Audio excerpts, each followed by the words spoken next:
start the meeting on the webinar.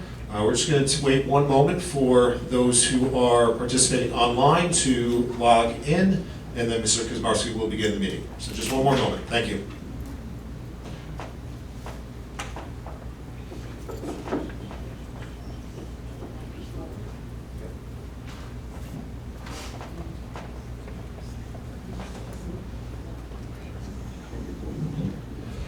Okay, Mr. Kuzmarski, we have attendees logging in. You're ready to begin when you're ready. Great, thank you so much. Good evening, everyone. This meeting of the Mahwah Board of Education is open to members of the public to be physically present. Members of the public that attend will be asked to follow the same procedures as all other visitors to our schools. Those procedures can be found on the agenda page of our website. Additionally, the board meeting will be live streamed for viewing purposes only. Anyone wishing to view the meeting may do so via Zoom. The webinar ID for this meeting is 872-4097-2197, and the required password is 736913. Roll call, please. Dr. Park. Here. Mrs. Cohn. Here. Mr. Coplin. Here. Mr. De Silva. Here. Mr. Denise. Here. Mr. Gallo. Here. Ms. Conoco. Here. Dr. Morthy. Here. And Mr. Kuzmarski. Here. Adequate notice of the agenda of this meeting is provided to the Ridgewood News and the Record specifying the Mahwah Board of Education will meet on August 18, 2021 in the Administrative Office of 60 Ridge Road, Mahwah, New Jersey. A copy was filed with the Township Clerk. Please rise for a salute to the flag. Mr. Gallo, please lead us. I pledge allegiance to the flag of the United States of America and to the republic for which it stands, one nation, under God, indivisible, with liberty and justice for all.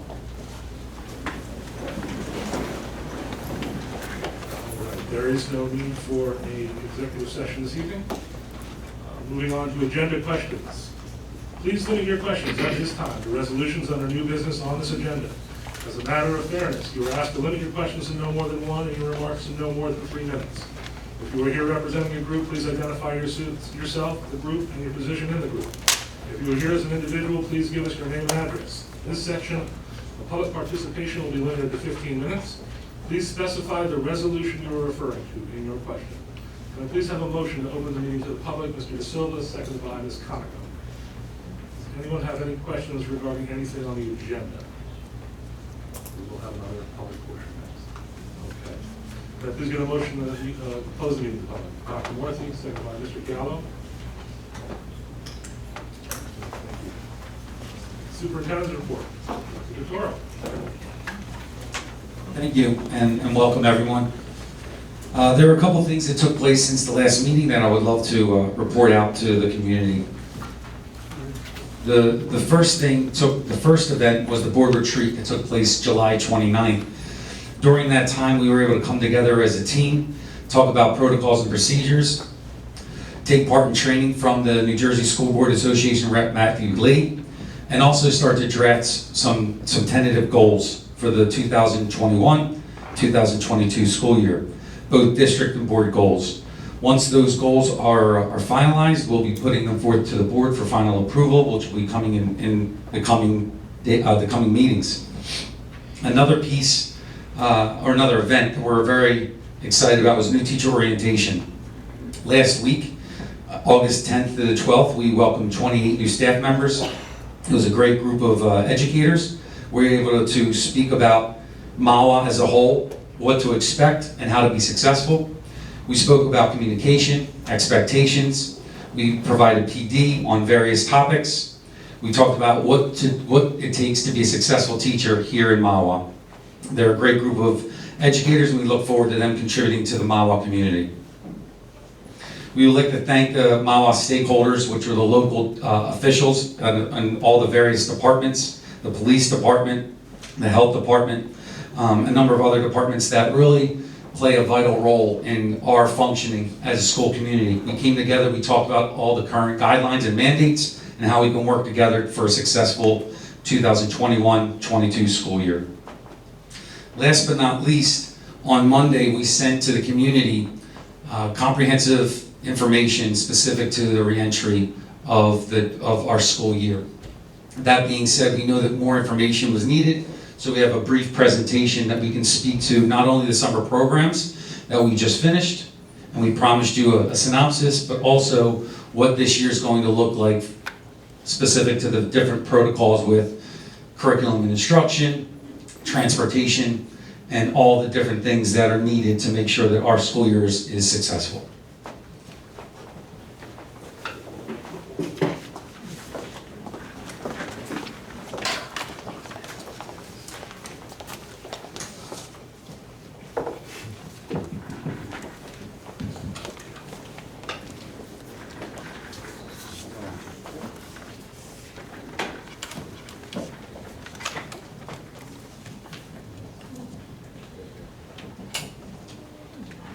So we're very excited this past summer to be able to provide some bridge programs from our last year, from our September through June, to our this year coming. So some of the programs that you'll see pictures of throughout the next slideshow were our ESY program, our booster program, our boot camp program, and our camp invention program.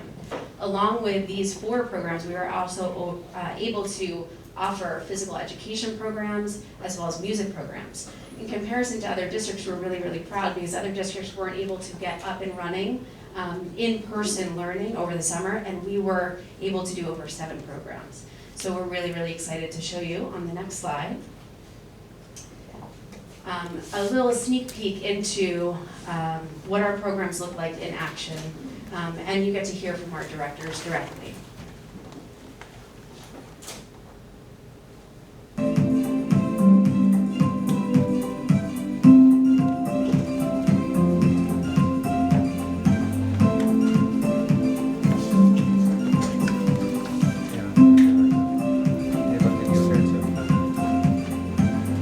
Hi, Mahwah community. My name is Kathy Trentafilakis, and I was lucky enough to be the director of the Summer Booster program this year. Our Summer Booster is our main end-of-the-year extension program for our K-8 students. We had an absolute blast this year. We did all things multisensory. We worked with our hands, we worked with our minds, and we worked with our hearts. Thank you to all of our staff who dedicated their time this summer to be with all of our students.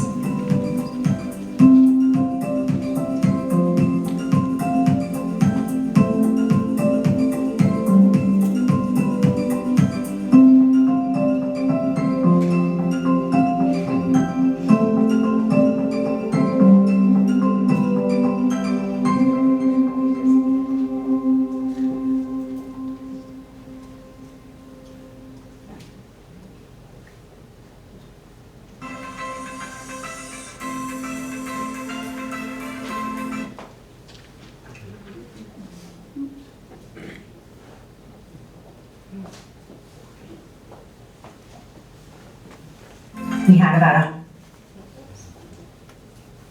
180 students and 9 rocks, and was a new addition to our summer programs this year.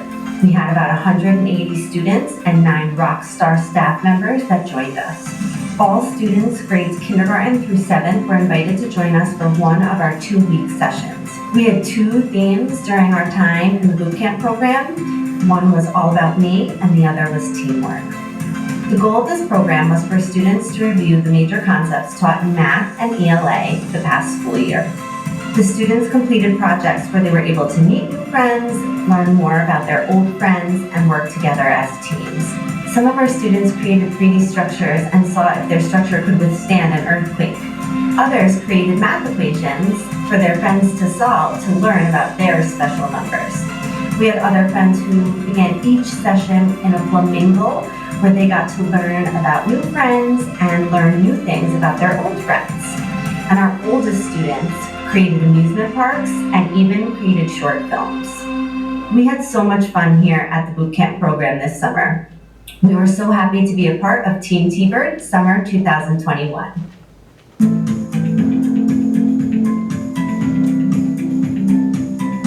Hi, I'm Dara Samuels and I'm running Camp Invention.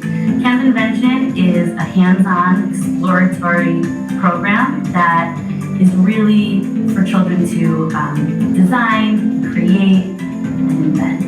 So it's made up of 4 different programs. They'll be inventing catapults basically to launch rubber ducks all around the world. They will be taking apart microphones and putting them back together and actually marketing them as true entrepreneurs.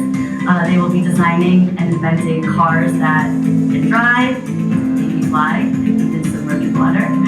And they will be inventing cricket robots that use solar energy and creating habitats for them. We are so lucky that this district has given us the opportunity to have a program like this in Mahwah. So thank you all of Mahwah. It's really exciting and I can't wait to start.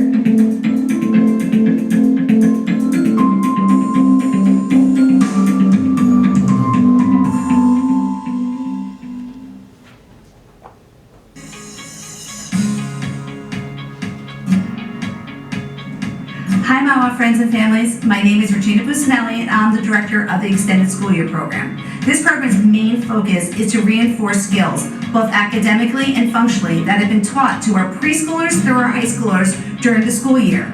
This summer our students have done an amazing job. They've practiced, mastered, and generalized all those skills, both in the classroom and the community. I want to thank our teachers, support staff, therapists, and community members that have made learning fun for all of our students. Thank you again.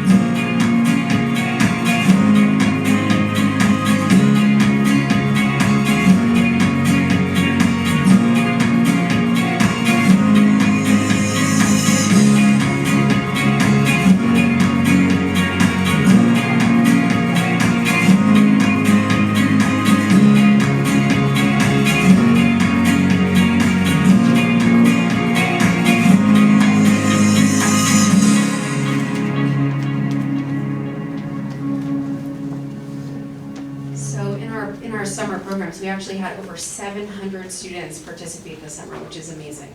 And we just really wanted to thank you, the Board of Education, for supporting all those programs. The teachers, the directors, we had high school volunteers come, our support staff, our buildings and grounds for making sure that the buildings were safe and ready for them. We couldn't have done it with all of the support and help and the guidance from our directors to our teachers. We really looked at summer and we said, how can we revamp it? And this was the revamp. So it really was a wonderful time. This helped us be the catalyst for what we're about to present to you today about moving forward in our programs for September. So the road forward is the impetus, obviously, for some of the decision-making that we have relative to the school year. This document was presented to all districts in June, and it is a collaboration of the New Jersey Department of Ed and the New Jersey Department of Health. And throughout this document, it emphasizes a layered approach of prevention between strategies to prevent and reduce the risk of COVID for our students. All layers work together to create the safest opening plan, and layers can be added or removed based on community wellness and overall district health.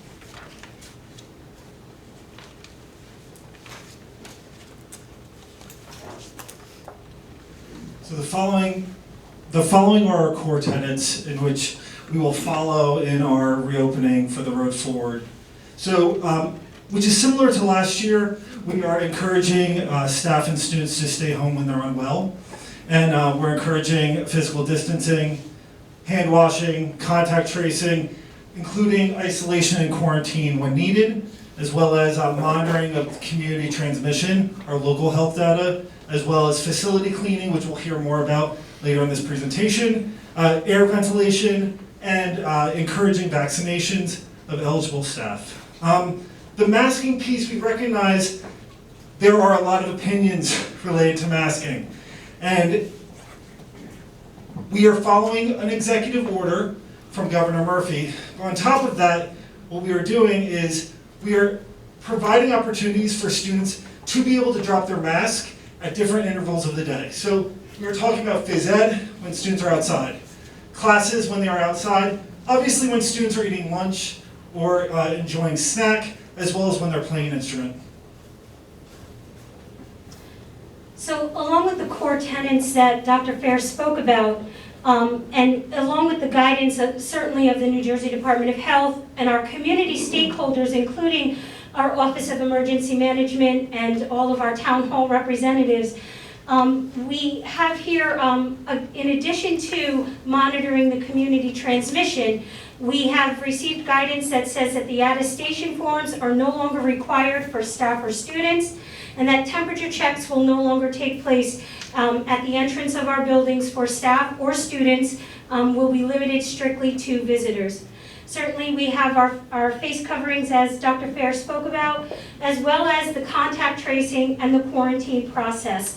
To date, the New Jersey Department of Health has not issued new guidance relative to quarantine times or close contact or contact tracing. However, we think it's imperative that we get out to the community information relative to that, similar to that which we gave to you last May, I believe was our last communication. So that will be early next week, in which the parents and the district will receive information on various ranges of close contact or quarantine or isolation mandates. As we shared with the community in the past, we are returning to a full day, everyday schedule. The schedule is going to look identical in terms of time, pre-pandemic. So Dr. Arturo is going to explain a little bit more of what a full day could look like. So as we shared, our schedule will be a full day. With that, we have to understand that the different protocols that we have in place need to be aligned to the population that we have. We know this year all students are coming back for the full day. So the arrival and dismissal procedures, each school will be sharing what the specific protocols are, so we have a safe arrival and dismissal. As Dr. Fair shared, we will be having lunch. They'll be distancing in the cafeteria, but they'll still be able to socialize. Their mask will be coming off during the duration of lunch while they're eating. Their mask will also be off while they're at recess at the K-8 level. As it pertains to added measures, we will be adding HEPA filters to each of our cafeterias. We'll also be adding HEPA filters in other areas that Mr. Bleeker is going to be sharing. Attendance, as we stated in the past, we have regular schedule, so we need our students in school, and we are looking forward to educating them for the additional time. So we're asking for help with productive attendance across the board. Recess, we're very excited about at the K-8 level. Our students are going to be allowed to go out after their lunch and take part in that very important event to socialize with their friends. Again, when they're outside, as Dr. Fair shared, they'll be allowed to pull their masks off if they are comfortable. That's something that we'll be sharing with all of our students. The minute they get outside, they have that option of taking that mask off for the duration of that experience. So this slide makes me very happy to present because it's a lot of different from what we were used to last year, and a lot of great things for our kids, great opportunities. So when you're talking about chorus and band and performances, our performances are coming back in person, which I'm sure our performers are going to be happy about. Anything with a life science, a lab science, anything with physical education, anything in a kindergarten class, and all the way up to our high school classes where you have shared materials, we will be able to share materials again, which is wonderful. So we have all those hands-on subjects, we'll have their materials back in place for our kids to learn and manipulate with. Our school events will be held back in person. They will have an alternate electronic version for you, so if you cannot or do not want to come in person, we will have those options for you. Our field trips are back. Our kids love field trips, right? We all do. They're back, which we're really excited about as well. We're not going to do overnight field trips at this point, but we will do our day trips for our kids. And then extracurricular activities and our sporting events, they're all back and welcomed into our facilities. Our fall sports right now are up and running already, even though it's August, right? They start early. So this is a great slide. We're very proud that we're able to present this to you today. And relative to a very specific population, while we were able to have some of our most neediest students in for most of their day, all day, last school year, certainly IEP meetings will be continued to be conducted either on-site or via Zoom based on parents' comfortability and availability. All programs as written within the IEP will continue to be implemented. Occupational therapy, physical therapy, and speech therapy will continue to be offered in small group, individual, and infused sessions. This is another slide that we're excited to share. We know last year was difficult for everyone, and something that was extremely difficult was that separation between home and school. And that's something that we know is extremely valuable along the lines of the relationship and that teamwork back and forth. We are excited to say that we're going to be welcoming back visitors into our school building. visitors, volunteers. Obviously, there's some protocols that we have to put in place for that to occur, and that will be clearly delineated specific to those experiences per school. Okay, this slide, facilities, as well as the next two, food services and transportation. I'm going to discuss some of the new things that are going to be in place for this school year, as well as some of the items that we are carrying forward. We found that worked well for last year, and we're carrying forward into this school year as well. First, cleaning walkthroughs.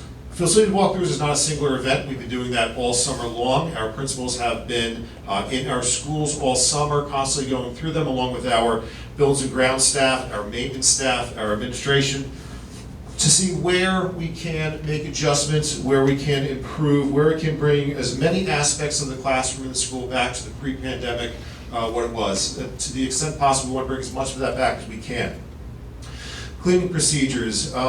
We are very excited and happy that we saw a lot of success in our procedures that we put in place last year, bringing in some additional staff from Pritchard Industries, our custodial cleaning services. This is also supported and evidenced by board resolution this evening, where we are going to be continuing that for next year, bringing in 6 additional staff to assist with touch point cleaning throughout the day, as well as cleaning in our cafeterias as needed throughout the day. Hand sanitizer stations were put in place last year in all classrooms and common areas. We're going to be maintaining that again for this year and keeping those sanitizing supplies as part of our inventory to have available to our staff and students. Ventilation. Ventilation has shown to be an important mitigating factor to combat COVID, and most especially with maintaining airflow, maintaining an air exchange in all rooms as possible and where appropriate. Our air handling systems are constantly being monitored. We have increased our frequency of changing air filters to at a minimum, once every 3 months. They're monitored regularly, but every 3 months at a minimum, we are changing our air filters. And we're installing and putting in some standalone HEPA filters in nurses' offices, choral and instrument rooms, cafeterias, and other common rooms where there may be times when students need to drop their masks for any reason. Transportation. Transportation, the procedure stands for transportation are long-standing here in Mahwah. Transportation is eligible for all pre-K-5 students, and for middle school and high school students is available to them pursuant to state guidelines and distancing requirements.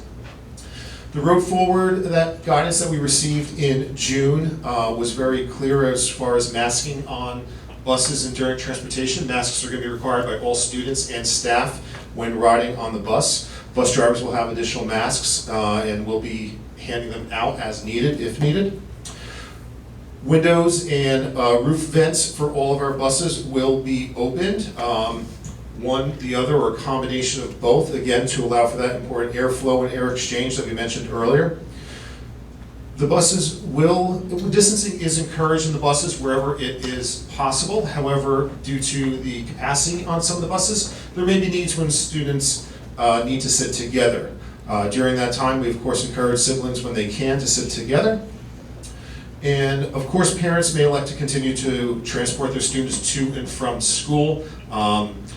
Again, it is wherever this fits and is the best option for you, it is permissible and allowable. And I want to take a moment just to thank the Township administration as well as the police department. Last year there was a couple things because we did see an increase in transportation to school by parents. We really worked well collaboratively with them to make some improvements where we did see areas around our schools that had a higher level of traffic during certain times of the day. So we want to thank and recognize them for that.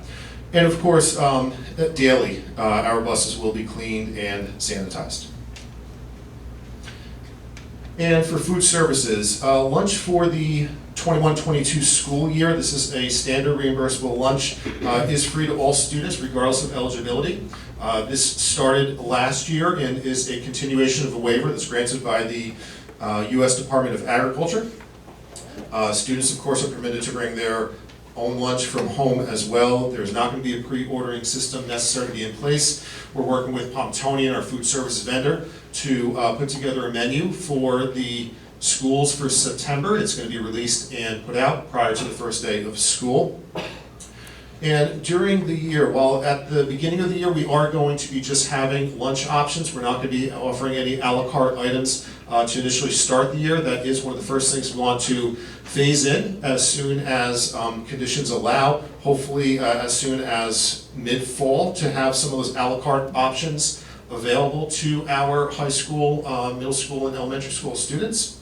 Those a la carte items, there will be a cost for those items. They are not covered by the waiver that the U.S. Department of Agriculture has. So for those, while cash transactions certainly can happen at the end of the food line, as they always have been, we are strongly encouraging parents to take advantage of the pay-for-it system that we have in place, where you can preload funds onto an account for your student.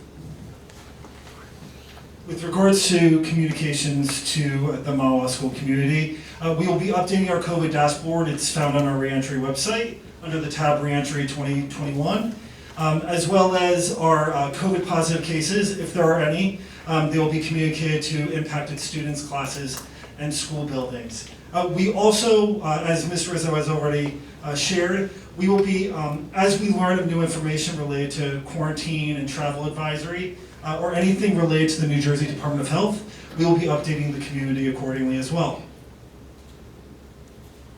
And as always, we will continue to keep the community updated on everything. Dr. Arturo will speak to what town hall meetings will look like at the building level, but we will also be updating everyone through our One Call Now notifications, email communication, and again, our Reentry 2021 website will be updated regularly. We remain committed to sharing all the information that we can with our community to make sure that they're informed and aware of all the things that are going on with our reentry for 21-22 school year.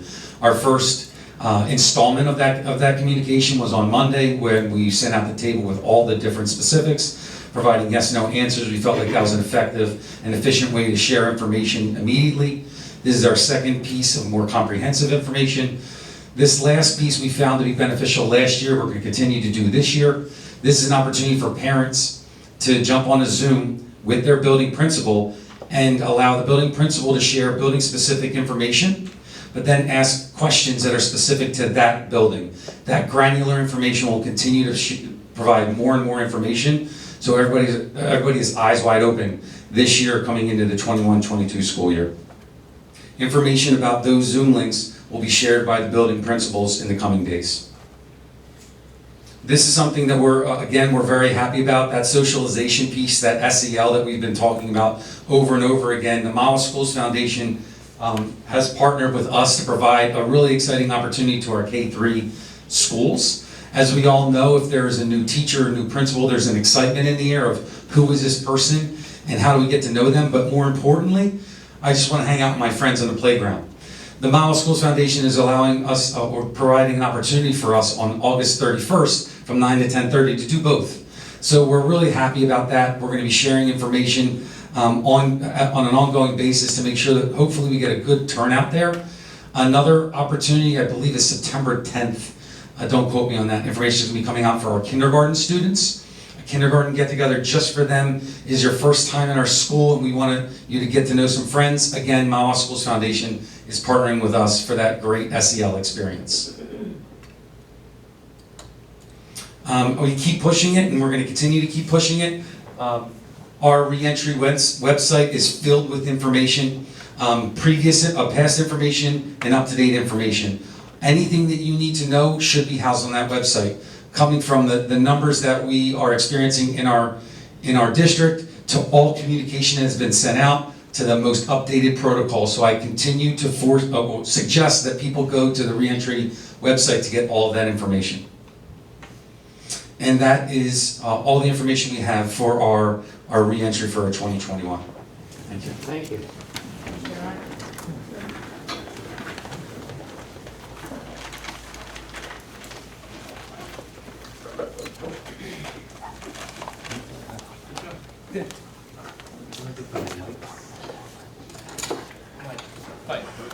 Mike out. Can you use the lights, please?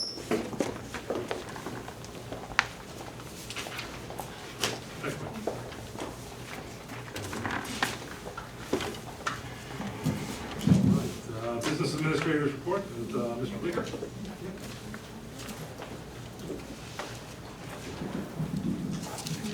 Okay, good evening, everybody. Business Administrator's report for this evening, just a follow-up from last meeting, just as a reminder. In the business office, we have our audit beginning next week. Auditors will be here next week to do some of their preliminary checks and balances of our operations and business systems here in the district, business functions and procedures. They'll also be returning later they'll be here for about 1 week. They'll be returning again later in September to take a look at and dive into our financials. The audit report will be presented to the board later this fall, early winter. The auditors do have a state requirement, state mandate to have the audit completed by the first week of December. Thank you very much. Thank you very much. Dr. Farah. Yes, you'll notice at your places there is a resume as well as an updated personnel memo. There's also an updated leave of absence form that are backup for 2 asterisks. 18J is a recommendation for hire as a leave replacement teacher. And then 18N is the leave of absence extension. I also share that information with you via email. We also have a retirement. Miss Andrea Roth, she's one of our instructional paraprofessionals in district. We're honored to recognize her for her dedication and commitment to the students of Mahwah. Mrs. Roth has been a part of the JK family for nearly 20 years as an instructional paraprofessional. During that time, she managed to forge lasting relationships and form strong bonds with students and staff. Mrs. Roth can be appreciated for many things, but none more important than her willingness to lend a hand, no matter the issue, and her thoughtfulness in problem solving from day to day. We appreciate the supportive attitude she brought to school each day. It was not uncommon on any given day for Mrs. Roth to share recommendations or suggestions that she felt would create a better experience for students to support their needs. We will miss Ms. Roth her genuine positive spirit and her enthusiastic energy, but we wish her well on this next phase of her life.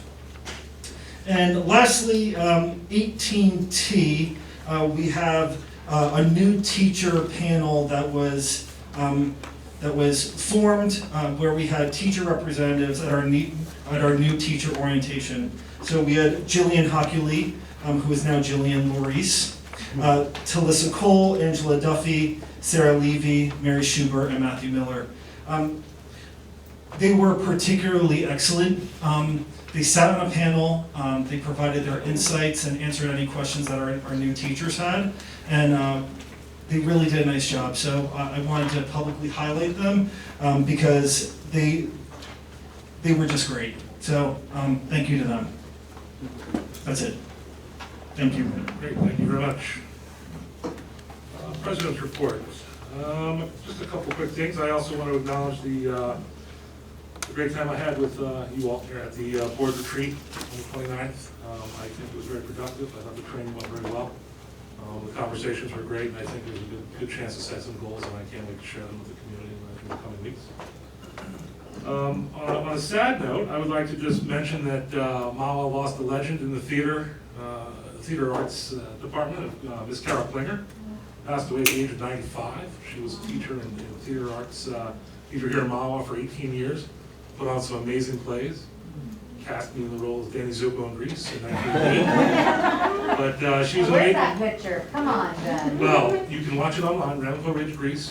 You'll see Rick too. But I wanted to acknowledge that she was an amazing woman. Put on some amazing plays in this town and really set the bar for what Mahwah does in theater here. And it's a tradition that's continued. Lastly, as you all know, I like to point out the class of '93 when I get a chance.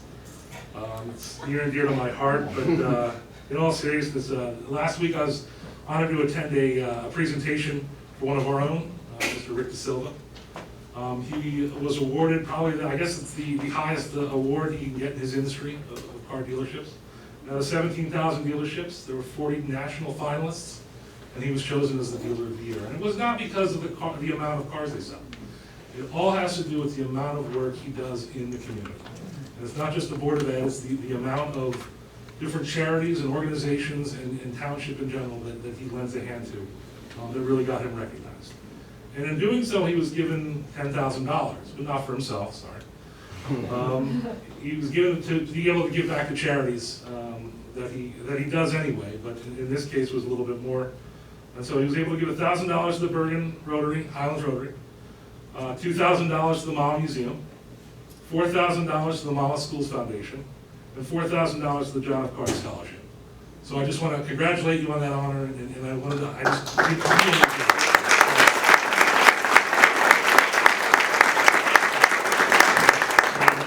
kill me later for mentioning. So, but that's, and other than that, I just want to thank administration for this presentation tonight. You know, there's just one more step to getting back to normal, and right now it's, you know, there's a mandate in the way, and everything else looks great, and I love to see the school's going to be full-time, and the schedules are going to go back to normal, and the kids are going to be able to you know, have more normalcy than they've had, so it's really exciting, so thank you very much. And that's my report. Board committee reports, what do we got tonight? Who wants to go? Go ahead, Mike. Mr. Gallo. A few items from the Finance and Facilities Committee. Ben already provided an extensive summary of some of the things we've been working on and talked about recently. But on Monday, August 9th, we met, and Kyle reported on a few things that will be very beneficial to our employees and as well as the district vis-a-vis our health insurance costs in the upcoming year. He also talked about the upcoming audit. The audit, you know, is sort of like a routine thing the government forces us to do, but it keeps us honest. And the good news is, for the last number of years, we've had very clean audits with no corrective actions, and that's due to the diligence of Kyle and his staff. But on some important things that we have on tonight's agenda, we have item 17J, which is the JK Innovation Lab. We're making a payment as that project comes near to completion. If you saw the JK opening video, you will have seen a lot of the space. It's very exciting for our students at JK. The glass wall in particular was a real highlight for me, and the garage door that'll open up to the art room will expand the space immeasurably, similar to what we have at the high school STEAM facility. That project's moving along. We will have that project mostly wrapped up by the time school starts. There'll be some punch list items, but we should be in good shape. We have a lot of HVAC projects on tonight's agenda, notably the JK 300 wing, George Washington, and Betsy Ross.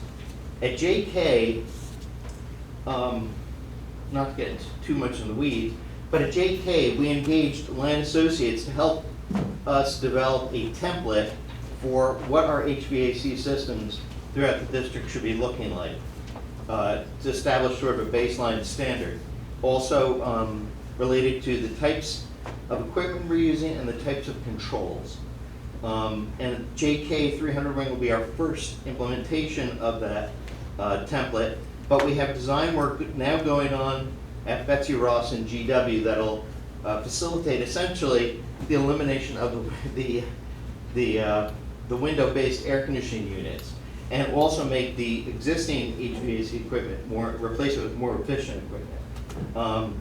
Tonight we're awarding 17X and 17Z, which is the design work for those projects. I'm sorry, 17Z and BB for Betsy Ross and GW respectively. We also have a big project that we're envisioning over at the high school with the replacement of the grandstand. The grandstand is a lovely facility, but it is unsafe in many respects, and there are several code violations that have cropped up over its life.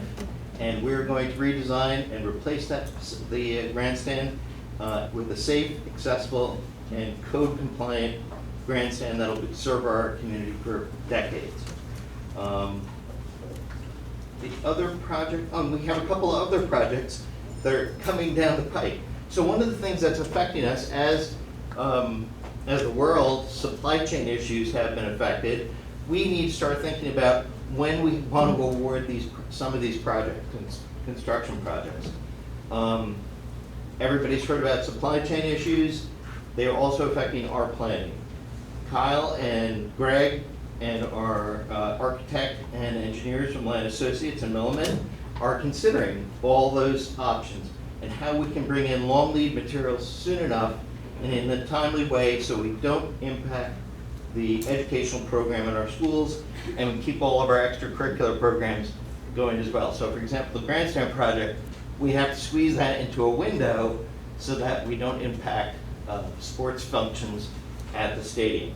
Likewise, the HVAC projects are in the middle of our buildings.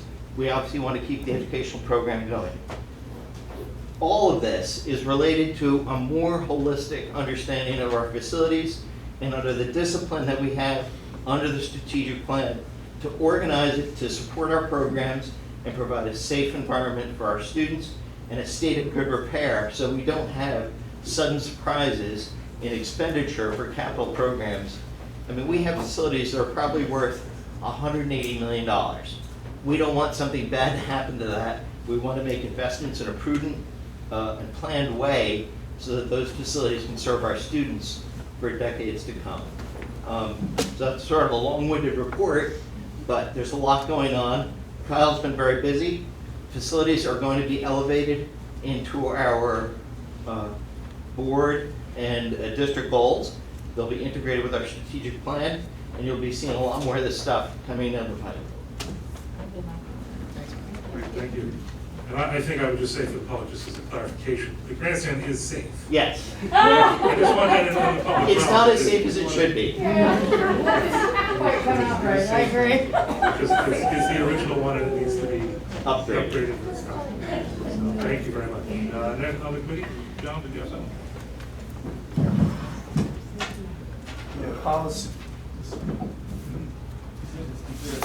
Policy has several policies and regulations on tonight's agenda for first reading. The first one is policy 1649. It pertains to the Federal Families First COVID-19 Response Act, which expired on December 31st, 2020. Therefore, this policy has been abolished. Policy 0131, bylaws, policies and regulations, has been revised to include some minor language changes, including a definition for the term regulations, and to give the Board of Education an option to abolish a bylaw, policy, or regulation at one meeting for reasons of efficiency.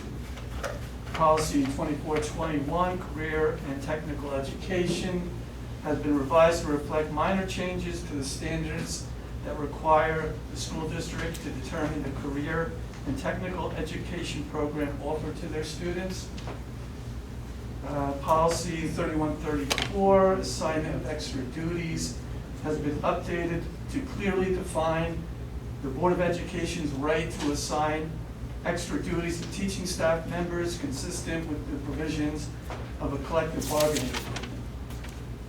Policy and Regulation 3142, renewal of non-tenure teaching staff, has been revised to incorporate some minor revisions, including clarifying the term days to be calendar days in addition to recodifying the administrative code citation.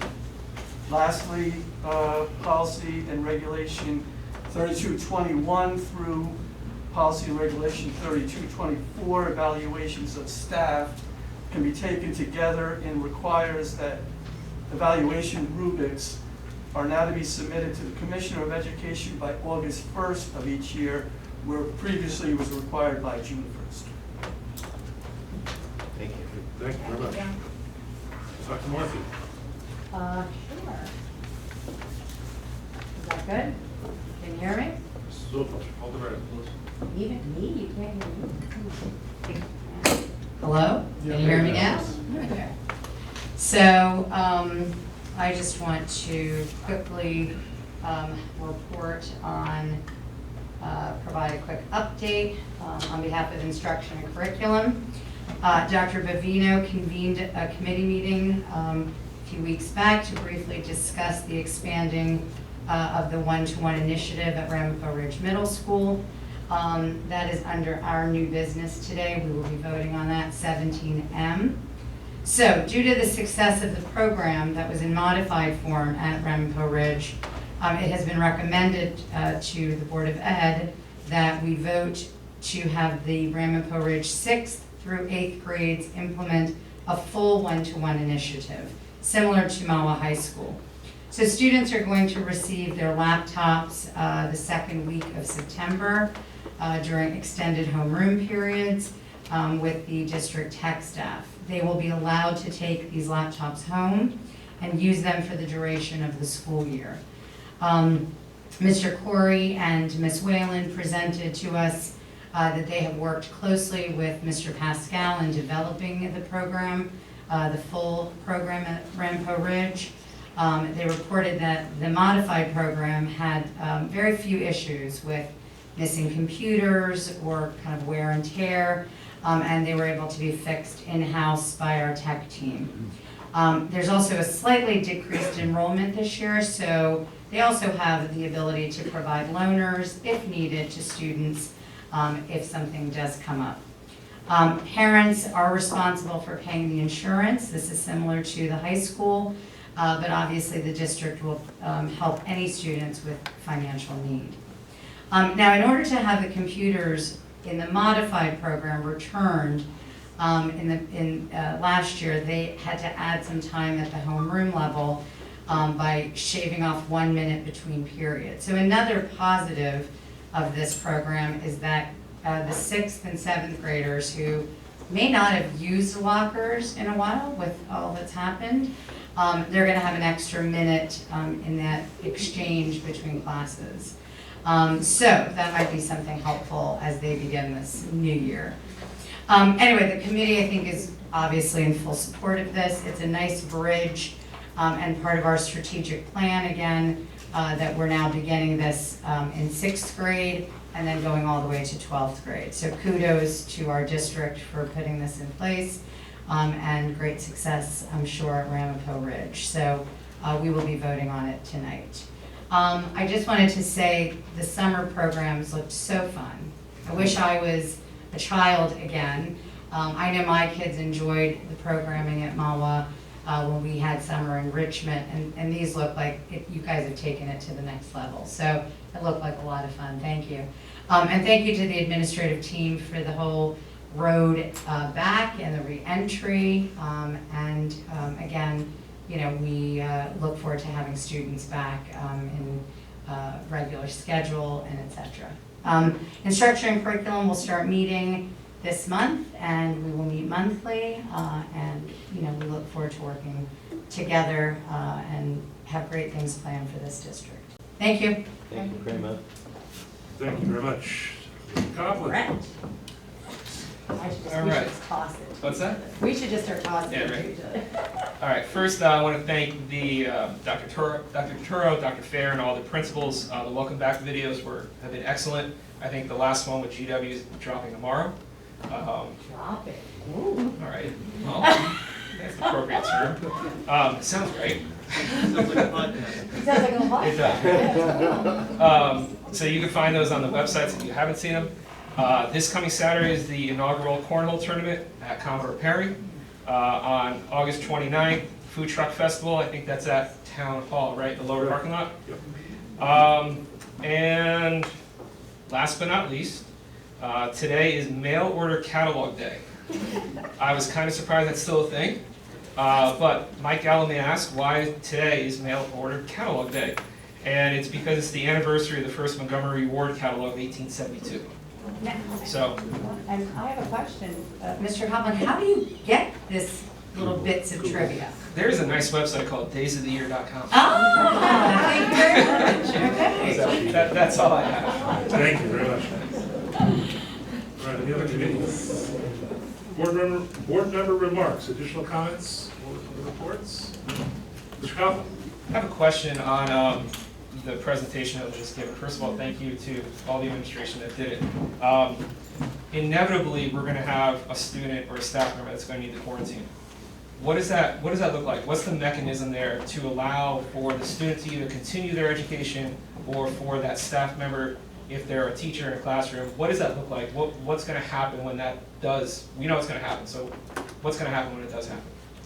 It's a good question. So most recently, I believe it was the end of last week, guidance came out from the state talking about what will take place if a child or a staff member is in the quarantine, is quarantining.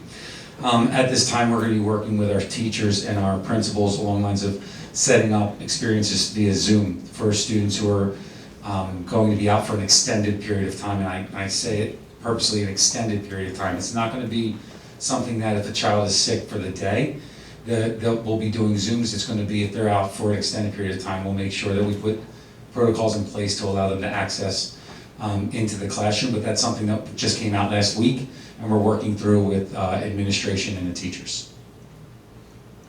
Thanks. Mr. Gallo? I just want to offer my thanks to Dennis and the entire team who's been responsible for hiring all our new teachers and administrators this year.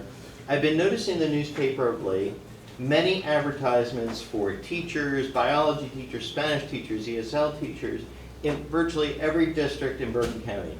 We are fortunate enough, because of the diligence, foresight, planning, and attractiveness of our district, that we're starting the school year with a full staff. And much thanks go to our administrative team for making that happen. That's a really big deal. We have over 300 certified teachers, 200 other staff members. To have a full staff on board day one, big deal, and we pulled it off. And thank you to Dennis and his team. Thank you. And Connie's in the front row, so thank you to Connie. Really.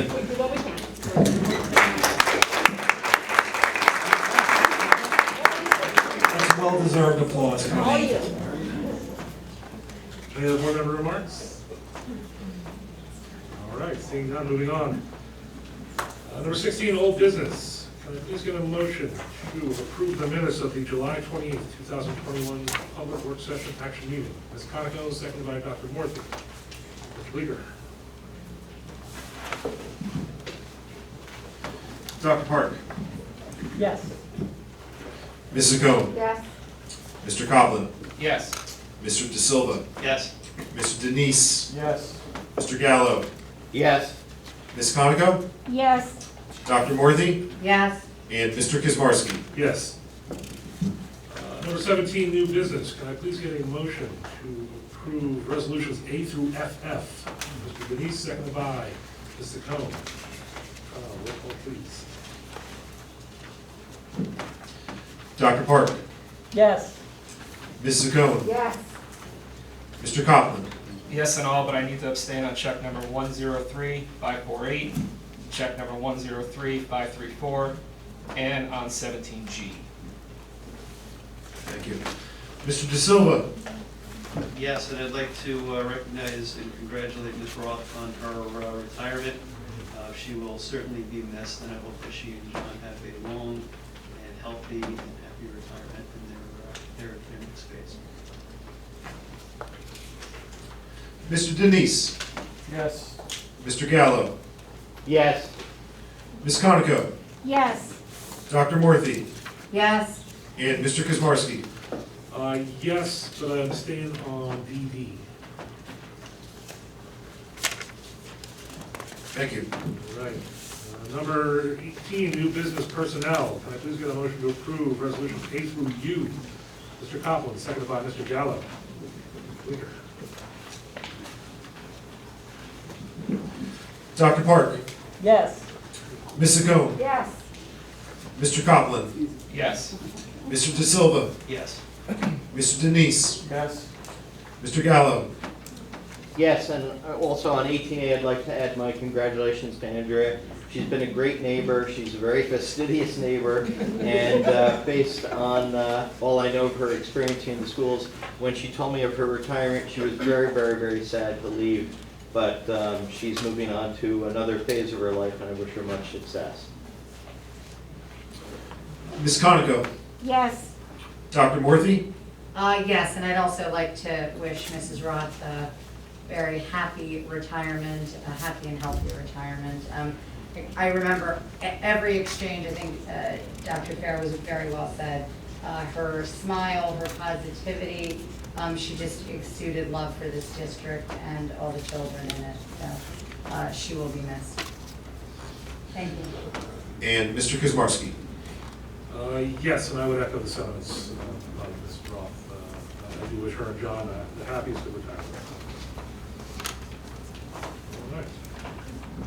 Number 19, public questions or comment. Public participation in board meetings is in accordance with bylaw 0167.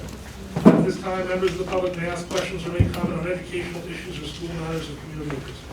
As a matter of fairness, we ask to limit your questions to no more than one, and your remarks to no longer than 3 minutes. If you are here representing a group, please identify yourself, the group, and your position in the group. If you are here as an individual, please give us your name and address. This section of public participation will be limited to 15 minutes. Please get a motion to open the meeting to the public. Mr. De Silva, seconded by Ms. Conoco. Mr. Kazmarski would also like to mention for members of the public, there is a clipboard at the podium there. If members of the public who are speaking would please list their name and address on the clipboard as well. Thank you. All right. The floor is open.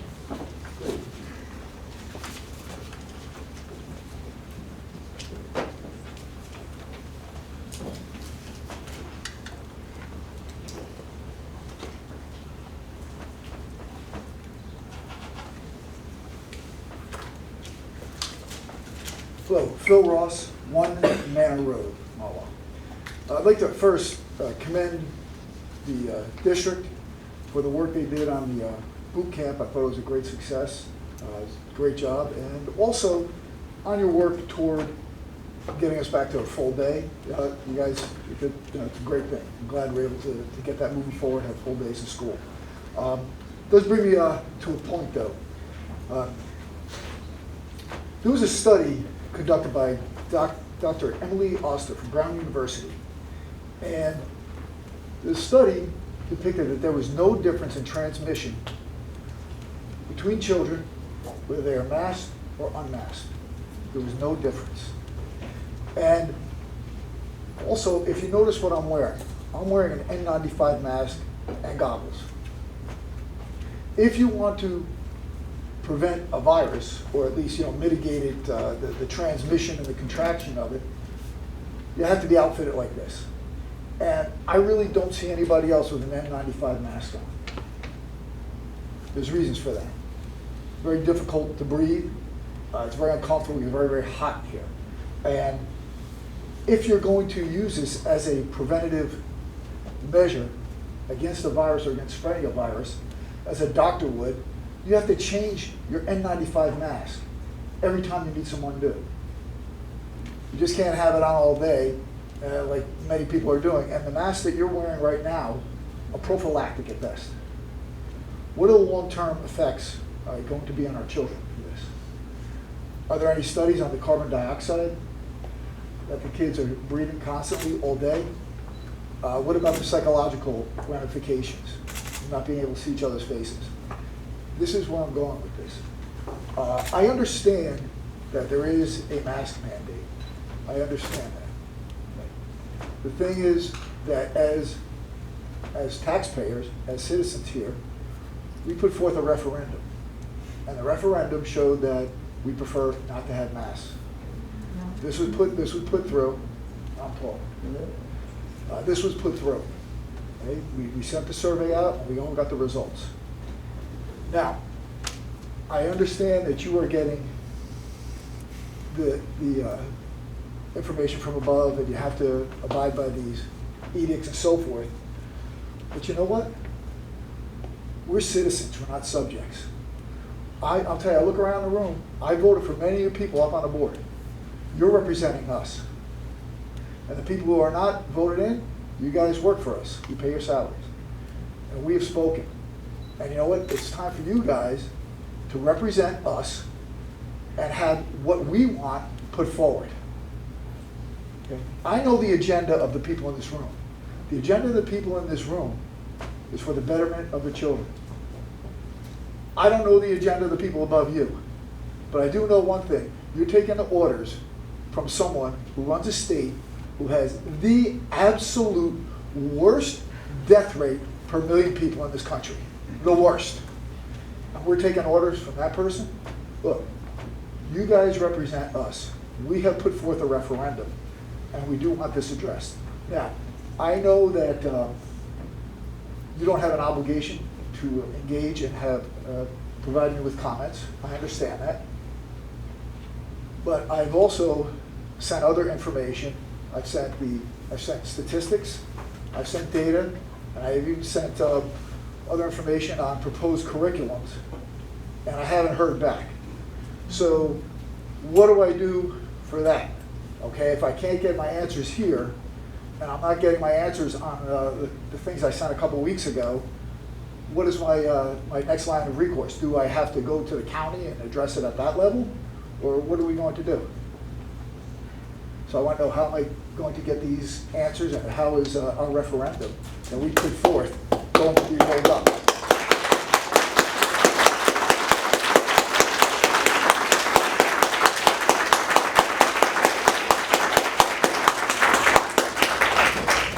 Allow me a minute to provide some clarity on the things that were discussed. You're absolutely right, there's an executive order in place, and that's something that really dictates what we do. When we did send you the survey a couple weeks back, it was a different time. To be honest, it was actually the week prior. To be honest, it was a week prior to everything happening with the variant of the Delta virus. That being said, at that time, as I shared during that time, we were speaking to other superintendents and around the county. And at that time, we thought we did have the option of saying, are we going mandatory masking or masking optional? So that was really the reason why we sent that survey. Things changed from the time we sent the survey until just now. We shared through correspondence with the entire district, the executive order supersedes that moment. Along the lines of your communication with us, I'm very confused along the lines of the lack of correspondence. Dr. Fair and I met with you at length, and we sat down for over an hour a couple weeks ago to talk about all the questions that you had.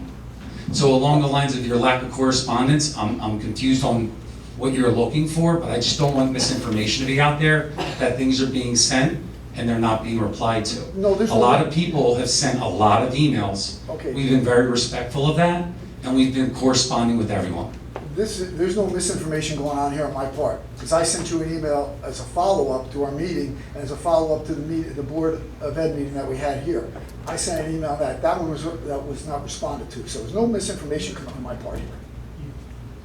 And as far as these changes and the variants and so forth, people are being misled here. Okay, this is not like polio. Okay, we cannot eradicate this virus. Why? It resides in animal reservoirs. When something resides in the animal reservoirs like HIV, influenza, and coronaviruses, it's going to mutate constantly. Okay, so the fact that that the Delta variant is out now, I know it's kind of out that we're able to push forth this new executive order, but it's going to be what's going to be the next one.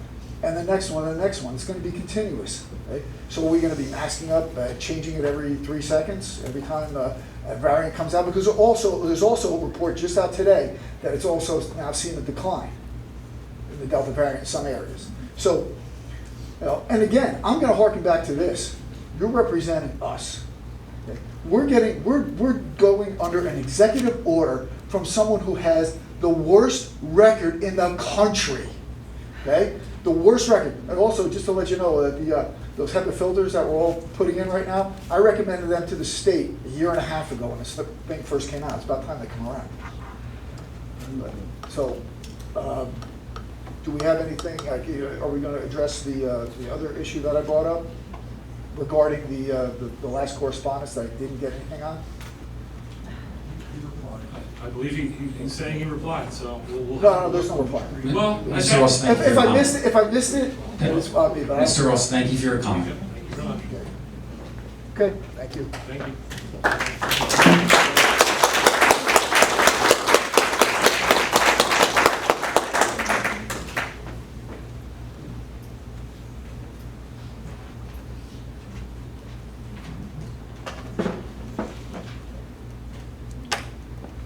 Hi, good evening. My name is Danielle Ryan from 22 Riverview Terrace in Mahwah. Kind of going off of that, the executive order that's out right now, 251, I'd like to know moving forward, once that ceases to exist, what the plan is. Because as you said, we had that survey going, so you have the input from the community. And now it just seems like we're hiding behind this. We have this executive order, our hands are tied, we can't do anything. So you didn't actually answer what the plan was. As you said, it just changed. So a plan had to have been just about to be forthcoming to the rest of the community. I'd be curious to know how that's looking. Also, Wall and Homedale are at least two of the towns now. Their Board of Ed is speaking out against Governor Murphy's executive order and have sent him letters. I'm curious and hopeful that perhaps Mahwah can do the same. My son's entering kindergarten. He's supposed to enter kindergarten. And now instead of entering the fall with his friends, he'll be staying home with me to homeschool. I'm not sending my child to a school where he's not going to be able to breathe. He's going to be wearing a disgusting wet mask all day long.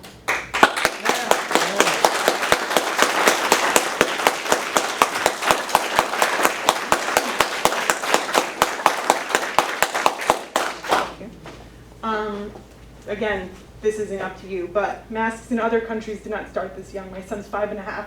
He asked me this week, he said, Mom, why am I wearing, he doesn't wear a mask, but he said, Mommy, why are people wearing masks? Everybody's still getting sick. So this is a false sense of security that we have. It makes you sleep better at night, maybe, that you threw a mask on your face, but the truth is everybody's still getting sick. The reentry plan that you've mentioned, in there, it reads, our school district has been committed to social, emotional learning and wellness for students, staff, and community. Masking is not in the interest of the social and emotional well-being of these children.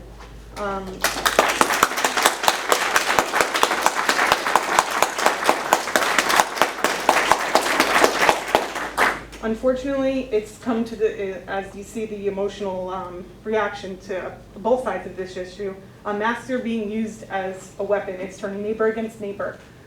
At the last meeting I came to, hearing people speak out, different teachers pro and pro masks, against masks. I can't imagine working in an environment where somebody who used to be your friend is now mad at you over the choice of whether you want to wear something on your face. Like I said before, it's optics, it's smoke and mirrors, it's Delta variant today. When's it going to stop? When I was a kid, and I'm sure many of you here, I had chickenpox in preschool, and everybody came to my house to catch chickenpox. We got it. My whole family had it. Just got it out of the way. And now the masks, not only in the United States, other countries, they don't start masking their children this young. Many places don't start until at least the age of 12. So we're instilling this fear. We're using a mask to make our children scared. We're telling them, wear this, it keeps you safe. Wear this, you won't get sick. But the reality is they do get sick.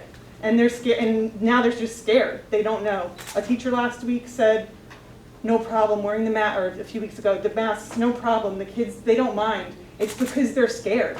We're telling them that it's going to keep them safe, and that's not true. Any parent here that wants to join me, I'll be teaching kindergarten. My name's Danielle Ryan. You can find me on Facebook. Thank you.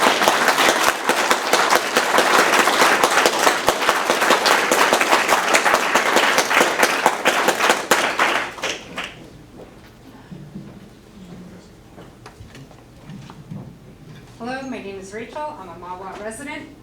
Based on current data from the Bergen County Vaccine Tracker, Bergen County residents are nearly 60% vaccinated, which proves that an educated populace can make the right decisions when presented with salient facts. Unlike vaccines, however, the data on mask effectiveness is less than certain.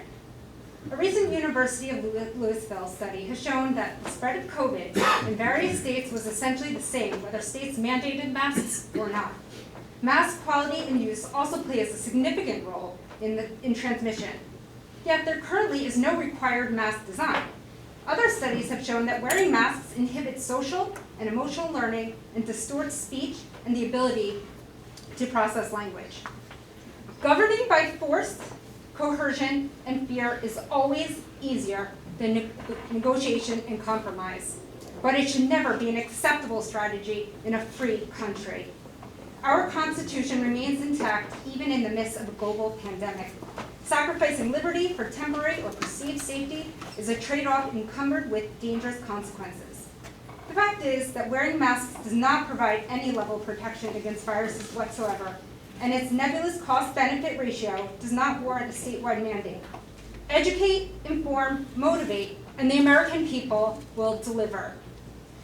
COVID will likely be a part of our lives for the foreseeable future, and we're going to have to learn to live with it. But more importantly, we're going to have to learn to live with each other despite our lack of consensus on every issue. The elimination of a mandate in no way takes away a parent's right to choose to mask their child or not. That choice still exists. What this mandate has done is eliminate our freedom of choice as parents and our right to decide the well-being of our children. Therefore, it is time to tell Murphy that a one-size-fits-all mandate is not right for Mahwah. We are frustrated and disappointed because this board, time and again, continues to fail to listen to the voices of the community. At least 10 other districts in New Jersey have stood up and defied this unnecessary and harmful mandate. It is time for Mahwah to do the right thing and get on the side of common sense and back to what is most important, the right to freedom of choice and a sound quality education for our children. Thank you.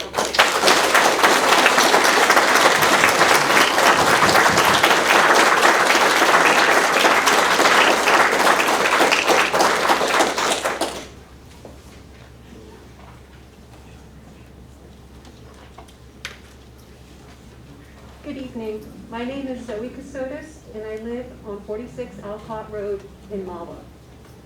A lot has changed since I attended Betsy Ross in the 1970s.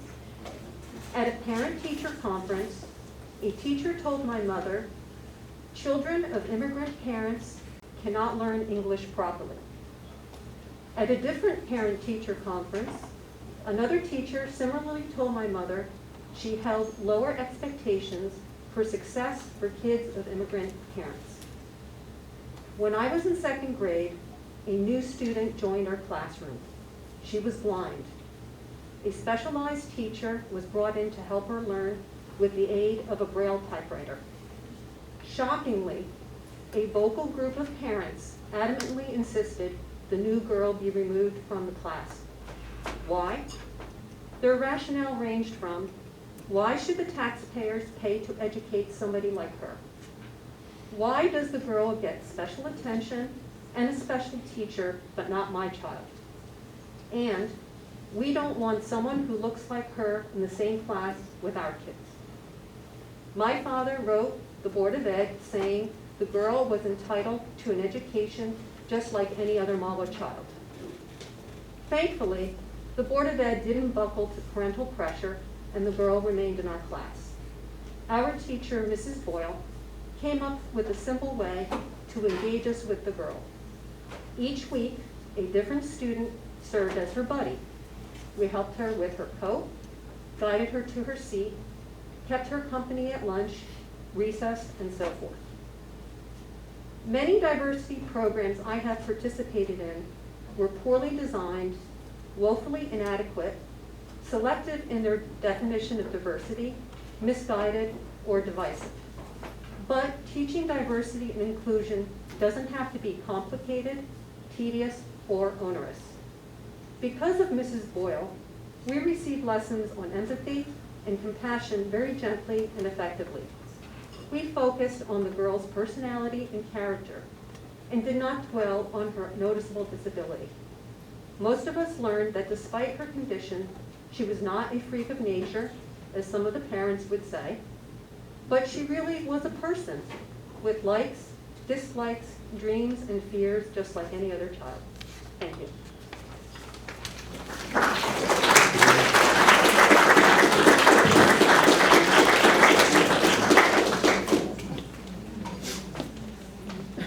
Frank Stumbo, Malden, New Jersey. I'm not a big public speaker, it's not my thing. I don't do it in my line of work, but what I do in my line of work is I work with chemicals, I work with dust, I work with particles. Not that it matters, but this is an OSHA card dated for 2016 because I believe the computer my first record was on probably died somewhere around 95, okay? These are a joke. What we're wearing is a joke. What this whole room has on their face right now, it's an empty gesture. I don't know your name, sir. Can I ask you your name? Are we allowed to interact? My name? Yes, Dennis please. Fair. Okay. In your time doing your video conference, standing here for what was, can we say, 10 minutes? In 10 minutes, and I'm not singling you out, you're just the only one I had a direct line of sight on from where I sat, I'm sure. I touched my mask and adjusted it. You touched your mask 9 times, you touched your eyes twice, your mask fell off your face twice and exposed your nose. Okay. How old are you, sir, if you don't mind me asking? I'm married, so you don't have to worry. I feel comfortable sharing that. Okay, It doesn't so matter. I'm gonna ballpark you at a guess of early to mid-30s. My daughter's 8. My daughter has to wear a mask for an entire day of school. How many times is she gonna touch her mask? How many times is it gonna fall off of her face? How many times is she gonna touch her eyes, her ears, her mouth, hug her friend, and forget? These masks are an empty gesture. They do nothing, okay? This is an N95. This is what was suggested when they were suggesting 1 and 2 and 3 and 5. This is great for dust if fitted correctly. This is an actual mask for airborne particle. This mask doesn't filter down to the micron size that COVID-19 has been told, that we've been told. Okay? This won't filter it. So I just need to ask the board, what's this doing for my 8-year-old? It's doing nothing. It's doing nothing to save her. It's doing nothing to protect her. It's an empty. I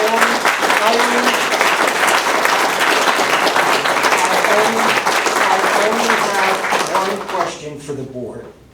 I understand that this is being mandated from up on high, but when do you step up and protect the children of this town by not pushing this mandate? Because it's doing nothing to protect our children. This entire room of people right now, here's some OSHA facts and mask facts. Everybody with facial hair with a mask on right now, you know what your mask is doing? Nothing. Do you know what it would do if you have facial hair and you have this one on? Nothing, because the mask will not seal to your face. If anybody can do this, you're done. If COVID were in this room right now, we'd all be in a world of hurt, because these masks aren't going to save us. Our own immunity is going to save us. These masks aren't going to do anything. They're going to do even less for our kids, because all it's going to do is damage them. Okay, they're in their formative, well, I can't speak for every child. My daughter's young enough that she's still, you know, developing her interacting with other people. Yet all she can see is this. Not a facial expression, not a smile, not a smirk, not anything. What are you doing to our kids? What are you doing to them? Because you're not protecting them with this. All you're doing is hurting them.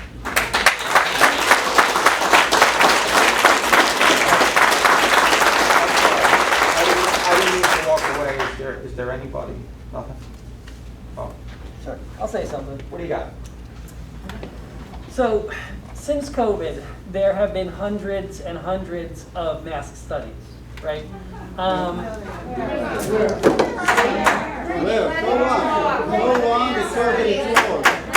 Hey, how's everyone doing?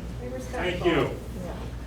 So it's a big world out there with other countries that also publish their own studies. So hundreds of studies around the world have been published about masking because people wanted to understand the virus. They wanted to know specifically the questions that you're all asking.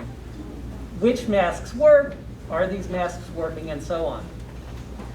If you look at the meta-studies, which aggregate the data from all of those mask studies around the world, what the meta-studies say is that masks are effective. Some masks are more effective than others, it's true, but even cloth masks are effective at reducing the amount of the virus a person can put into the air, and they make it less likely of infecting people. These are from the meta-studies that aggregate data from all of these studies around the world. These countries are locked down.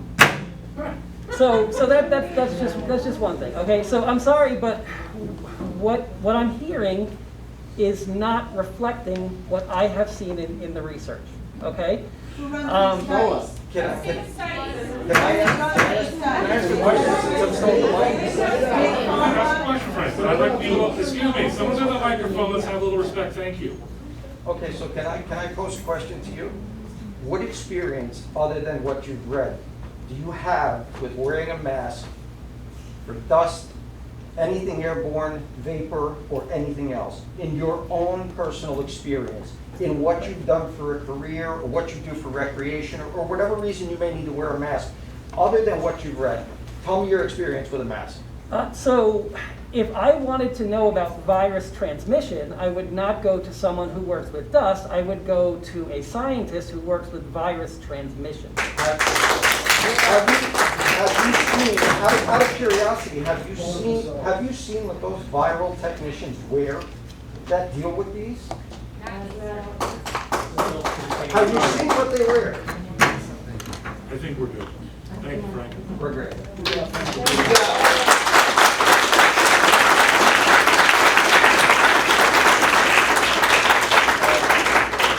Good evening, I'm going to put my name. Name and address for the record. Yeah, my name is Ari Donia. I live in 501 Kings Point Trail in Franklin Lakes, New Jersey. Thank you. You know, I read the survey. It's a pretty interesting survey. And in the survey, you see a big difference between what the kids are saying. And I think a month ago, there was a nice lady here. She said, I'm a teacher for 17 years. All the kids love wearing masks. Well, surveys say 68 of them don't want to wear a mask. Funny. How disconnect maybe you are or the teacher are from the kids. How afraid and impressionable is a kid in front of their teacher. You said you studied masks. What are the effects of masking on kids? You are teaching kids to be afraid of themselves. You're teaching them to be afraid of each other.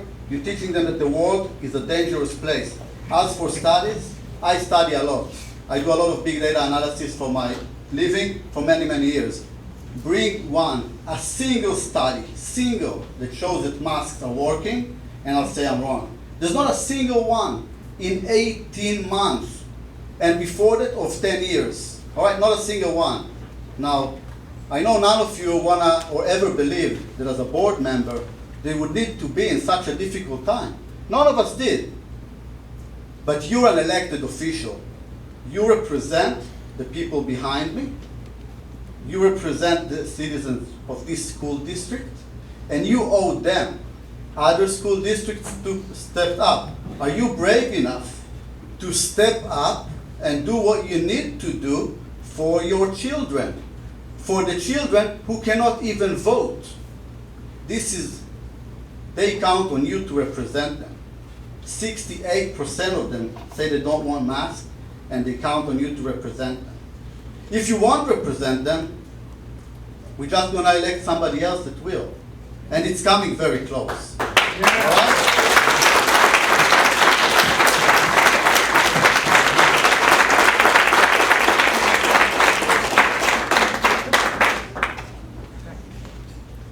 Hi, I'm Kate Wiesel. I'm on Armour Road. I'm actually here to answer a question. People were asking for studies. I'm a researcher by nature, so I figured I would just do a quick search. The most recent meta-analysis that was done was published in July of this year in the American Journal of Infection Control by Yanni Lee et al. If you want to Google it, I know this is being recorded. It was a meta-analysis, like you had suggested, which did suggest that mask wearing significantly reduces the spread of COVID. They highlighted in their conclusion is specifically in even more in healthcare workers. I would have to look at the full article to look at the full different article. ages. Well, I only had 2 minutes to do a lit review, but if you're normally I would require my students more time than that. But Get it out first. The article looked at a total of 5,178 eligible articles. It didn't wind up including all of those due to different criteria, but if you're really curious on the research, the term you want to look at is meta-analysis, and you want to make sure that your research is peer-reviewed. The article mentioned earlier about the study that showed masks might not be effective in districts. I know that article was made popular by the current Florida governor. And it's a preprint, which means it has not been peer reviewed yet. Well, I'm just saying why I know about it, because it's in the news. It hasn't been peer reviewed yet, and that's actually not the conclusion that the authors drew. If you look at the actual article, they actually suggest that universal mask wearing is a proper mitigation strategy for in schools. They looked at differences between schools who had mandates and those who didn't, but they did not actually investigate the actual behavior of mask wearing. So they weren't able to actually compare people who wore masks versus people who didn't. And I'll just say the author's own conclusion was to recommend universal masking. So if you have questions about what a meta-analysis is or anything like that, you can feel free to ask. It's not my specific area of expertise, but if you are asking questions about research, I just encourage you to learn a little bit about how to do and read research. Thank you.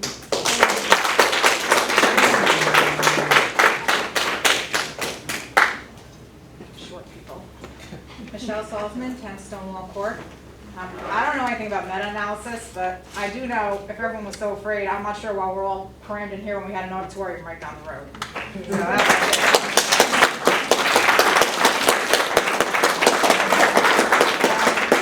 So to the comment before about the number of students who didn't want masks, it's actually 72%. And based on that survey, I understand that survey was sent out prior to the announcement that masks were mandatory, but that does not negate the result of the study, which shows that 72% of students did not want mask wearing this year.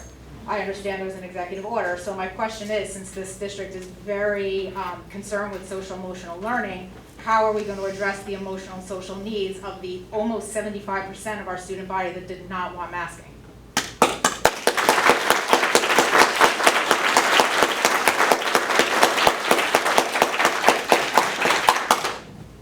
To that question, oh, did you want to answer first? Okay. Just some logistical questions regarding masking.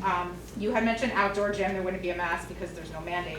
How is indoor gym going to be handled? Because there was a lot of problems last year, specifically at the older grades, with what defines strenuous activity. I do not want my child doing burpees, sit-ups, jumping jacks, any other thing that the teacher decides does not fall under strenuous in a mask. So I would like to know what indoor gym is going to look like. We don't live in Florida, so chances are we're going to be inside a lot. Do we know how that's going to work? So I'll start with the masking and then I'll go to SEL. So Ms. Salzman, you and I were speaking the other day, and during that time we were speaking about all the different opportunities for the students to take down their masks if they're comfortable. During that time we spoke about opportunities to go outside for snack, for lunch, for recess, for PE. What we didn't say during this presentation, I'm glad you brought it up, was indoor PE. That's something that you and I spoke about with. We're going to be speaking to the administrators about what the curriculum is, what the different units are all about, and anything that is strenuous activity, the students are going to be given the opportunity to pull their masks down. That's also something that we are going to be talking to the teachers about, because it's not something we should just assume they know to take it down. So it's all things that we're going to be learning and growing as a whole collective group this year. It's going to be at the forefront of our conversations. We know and we hear that people don't want to wear masks, especially our students, so we're looking for opportunities for them to take their masks down throughout the day, whether it's while they're eating, while they're learning. Hopefully we can get outside and do some classes outside, because yes, you are correct, we're not in Florida, but we do have a number of months on the front end of our school and in the back end of our school that we can steal some opportunities outside to give, whether it's our staff or our students, opportunities to pull their masks down if they're comfortable. Along the lines of SEL, there's a lot of opportunities that we're looking to embed and continue to embed this year. Now at the K-6 level, we have programs that we've talked about at previous meetings, whether it's our responsive classroom, whether it's just different types of experiences. It doesn't have to do, just to go back to the whole mindfulness thing, it doesn't have to do purely with mindfulness. It's about the connections that the teachers have with the students and the different opportunities they let the students to connect with each other. So there's a number of different things that we're looking to utilize this year, and it's not a one-size-fits-all model. Okay. I'm very happy about the band masks, thank you for that. And my other question is about lunch. When you guys did the pilot at the K through 3, there were plexiglass boxes that each child sat in. Is that the plan going forward? The plexiglass dividers are going to be utilized. The distances that we are utilizing this year are going to be 3 feet apart. Still going to be allowing the students to socialize during that time, but again, we're also we're also utilizing recess as well. So their lunch experience is going to be an hour. They'll be eating for 20 to 30 minutes of that, and being outside to socialize with their students, with their friends outside as well. So is it K through 5 that's utilizing plexiglass for lunch, or is it district-wide? It all depends on the different populations. As of right now, I believe it's K through 8, and we're looking at the spacing at the high school. At the high school, there are different spots that the different grades are going to be utilizing. Not to get too granular, but at the elementary level, the lunches are broken up by grade. At the high school level, there's a block lunch, so the entire school goes on lunch at the same time. So we're looking at the spaces, and if by chance we do need to utilize them, which I believe a handful of spaces we'll be utilizing the plexiglass dividers at that time. Okay, and one last question about vaccines. It's not specifically about the vaccine.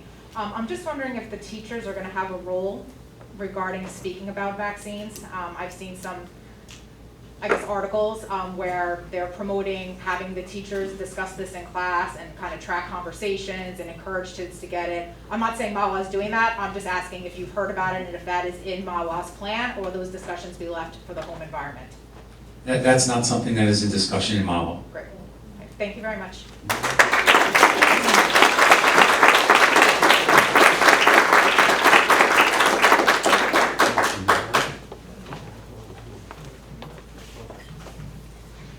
Hello, my name is Tina and I am a Mahwah resident.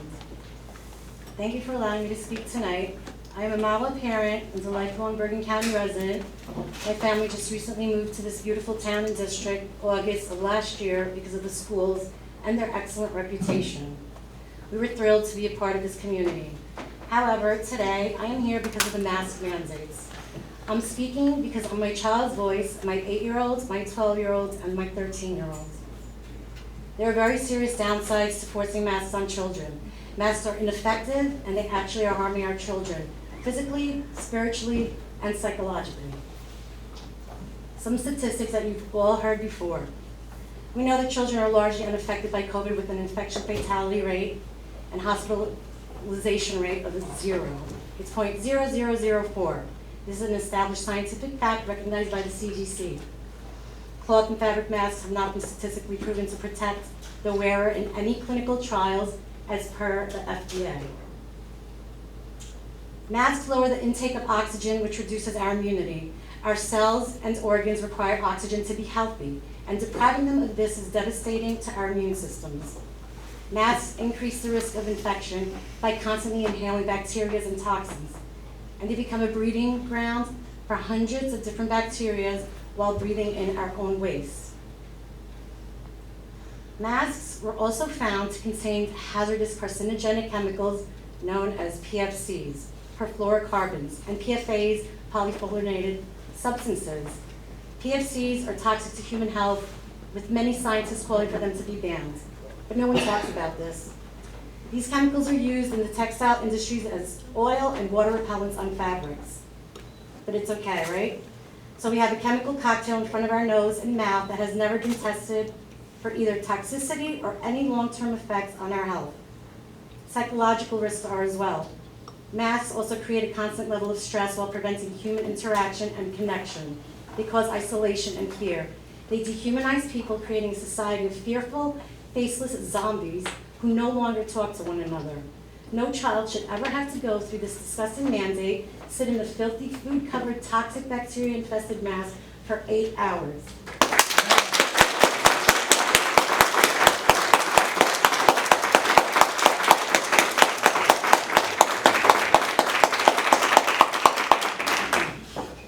The risk of serious side effects suffered by our children outweigh the benefits of mask wearing.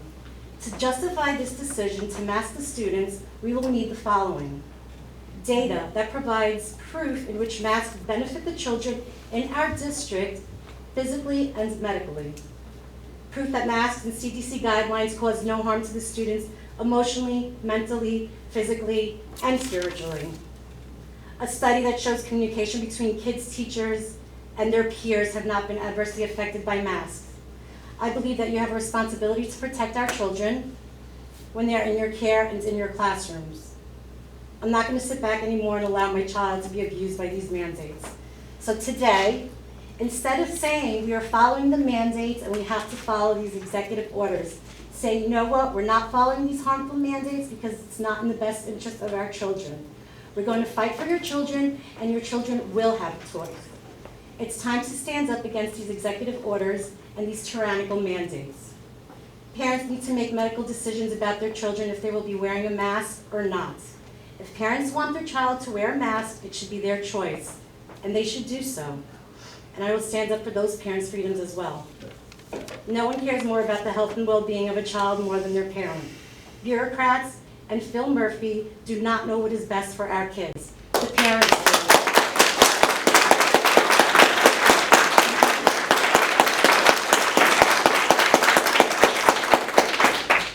We, the parents, are the ones that make decisions for the health of our children. This is the parents' choice, this is my choice, and no one else's. Thank you.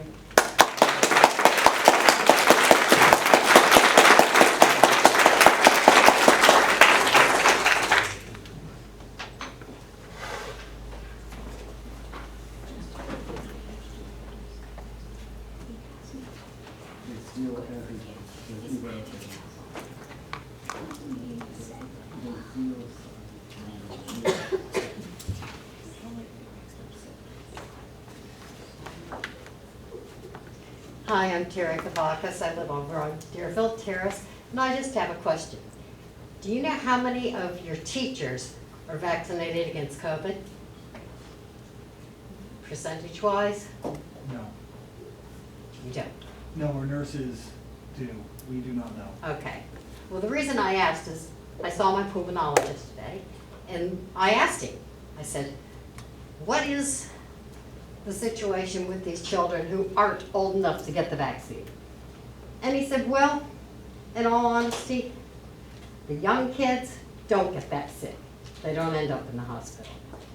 He said, if the teachers were vaccinated, there would be no reason for these kids to be wearing masks.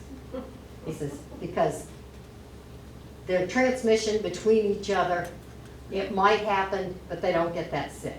He said the whole idea of masks on young kids are to protect the adults, not each other. So that's really all I have to say. I'm just curious, because it would seem like, to me, get the teachers vaccinated, then these kids don't have to wear these masks that nobody seems to want them to wear. Thank you.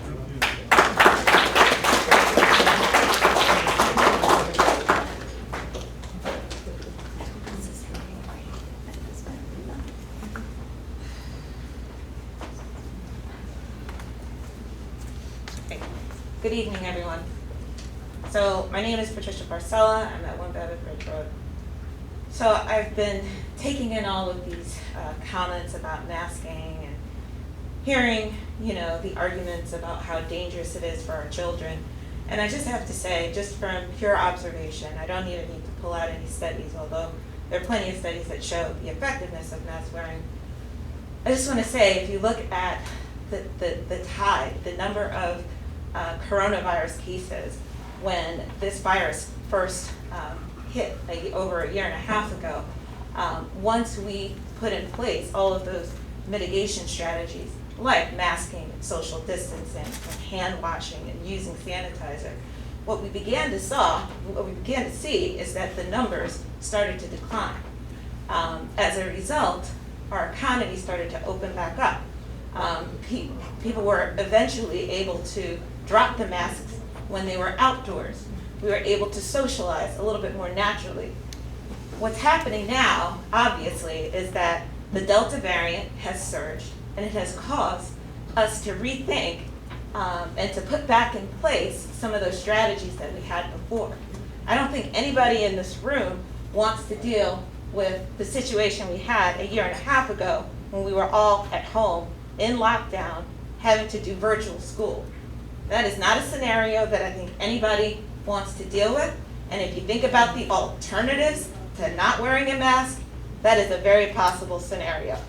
The other scenario is that we just expose our kids to all the dangers of the viruses that are out there. And at the end of the day, I think being prudent and being safe is a much better alternative. If you think about the benefits of in-person school learning, there's no way to accomplish that safely in this day and age with the Delta variant and other variants out there, other than putting some protective measures in place. So I thank you for following the guidance that the CDC has put out, not Governor Murphy, because he doesn't make these rules in a vacuum. He obviously is listening to people that have the scientific expertise and who are looking out for the benefit and the betterment of all of us in society. So thank you.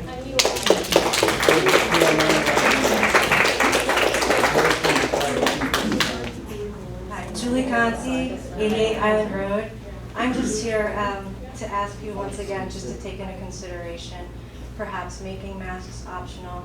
I'm not going to stop fighting for the little children that I teach in my classroom. I see it firsthand every day that I'm in there. I see their tears, I see their frustration. I almost hear their frustration, but it's difficult because they have this mask on. The damage it does to them in that classroom, socially, emotionally, and sometimes academically, because now their frustration has come in. But all I'm asking is to maybe make it optional, because I don't see anything wrong. If people want to wear a mask, they should, and there's nothing wrong with that. But there are people, for reasons that some of us don't know, because they are very personal, that don't want to wear a mask. I'm just asking you to just consider making it optional. You might find that 9 out of 10 of the students are wearing one. But maybe that one kid that has something, some issue, underlying issue, or for whatever reason, maybe just one kid doesn't want to wear it. And that's okay. So I'm just asking you one more time, please, please, please reconsider that. And for God's sake, please, please don't ever make teachers mandate get the vaccine. Please, please don't ever make them do that. I beg of you.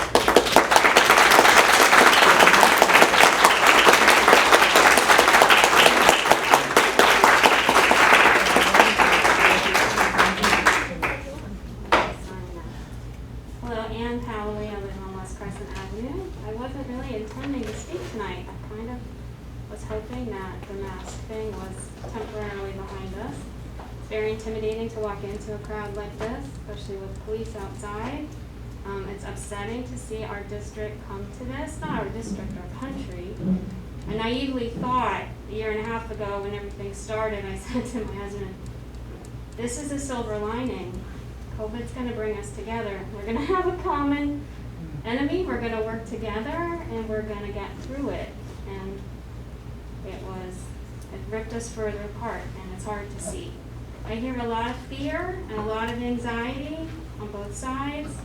So the only thing I can offer is my personal story. My son he was 9 last year, just turned 10.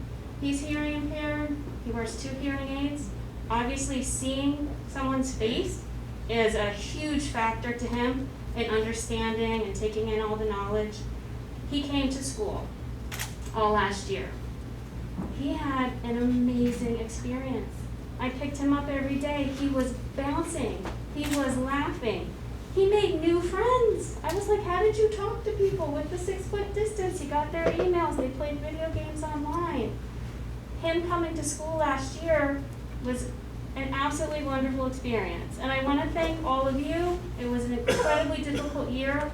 I know you all did your best to put together a plan. The school stayed open. My son's high school was near Teaneck, where it was like ground zero. His school didn't even open until after spring break. They weren't able to give him that option. We had that here. I think he did a tremendous job. He learned a lot. He excelled. I know you did the little test with the lunch with the plexiglass dividers at the end of the year.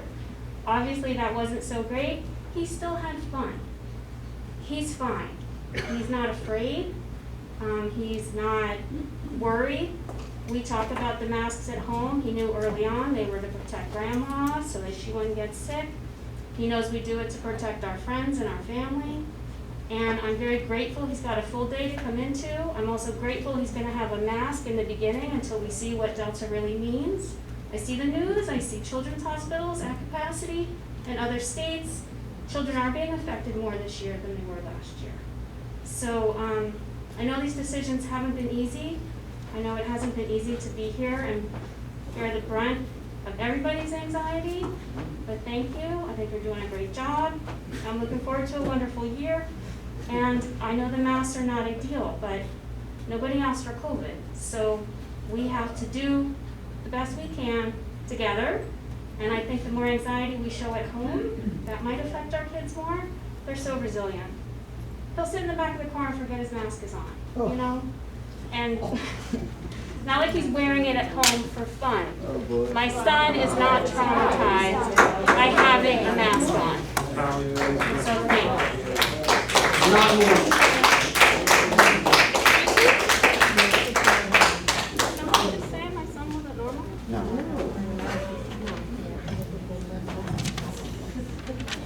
Good evening, folks. You hear me all right? Yes. Good. What's up, man? My name is Duke Goltz. I'm a Mahwah resident. I just want to piggyback off what the other gentleman said, qualify for a brief moment. I'm also OSHA 10 and OSHA 30 certified. I'm a first responder healthcare, essential healthcare personnel. I've worked for the CDC. I've coordinated their programs. How many people here have coordinated points of distribution in New York City for the CDC? Anyone? How many people here are population health specialists? Anyone? Sir, can you just address the board? No, I'm just trying to get a gathering of the room. It's just time for comment? Because I want to qualify off of it, okay? How many people here have coordinated points of distribution in Sierra Leone for a real pandemic called Ebola in like 2015? I have. And wearing these masks to prevent COVID is like throwing sand at a tennis racket, okay? Period. All right.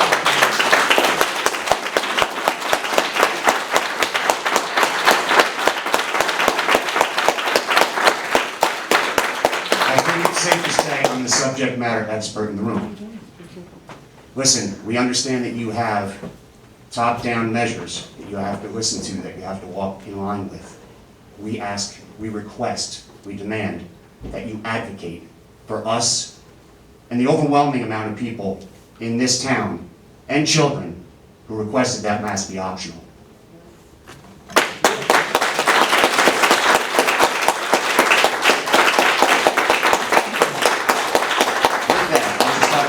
I have a question for you.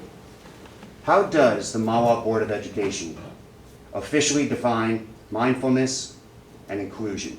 Like, where do you get the definitions for those? And I know you spoke of the Amistad, the LGBTQ, and the Holocaust mandates. Is it in there? I mean, I don't want to hear those terms again. Please tell me where I can find where you take your definition for mindfulness and inclusion, so that way I know exactly, what it is, because it's just kind of out there, And you really can't teach any kind of content. I know you sprinkle it all throughout the curriculum, but you really can't teach anything unless you say what it is, if you define it, if there are parameters. So please tell me what it is, or where I can find that definition for those two terms. At our last board meeting, I made a statement specific to equity and inclusivity.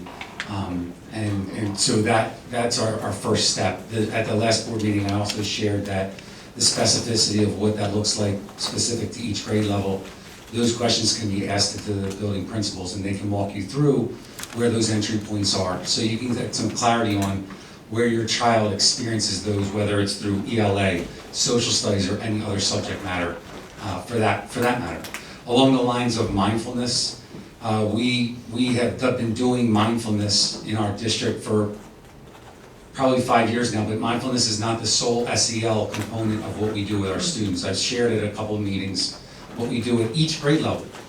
That being said, along the lines of what the definition is, we talked about this at length along the lines of making students understand and aware who they are, how they feel, and how they manage that.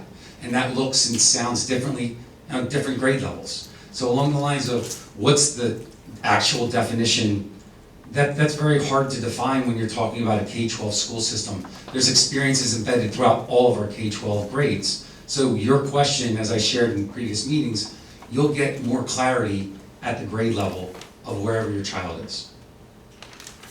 Thank you. So there really is no definition from the Mahwah Board of Education as a guidepost for any of the other schools to follow. They can kind of make it up themselves, is what you're saying. I think you That's just, not what I I said. think you just answered your question. That's not what I said. So, thank you very much. You got your answer? Thank you. Thank you. How is treating the survey report mindful by the way you just described it? I'm not to be honest, I'm not understanding the question. Along the lines of the survey, No problem. somebody spoke about the survey previously. And We when I shared got it- over 60% of the people who feel a certain way. What I shared How about the can you survey. be mindful? How can you be You asked mindful the of question, that? sir, I'll answer your question. In the past, in the previous question, people brought up the survey results. We shared those survey results. The difficult reality right now is, when the survey was given, there were different things going on. At that time, we had a lot of options that we could go to. Right now, we do not. We have an executive order that we are following that's driven by the state. Yeah, I got that the first time, but my question is, what are the mindfulness components that you're going to use to address the 70% of people who feel this way? That was asked and answered. Thank you very much for the It's not going to do anything.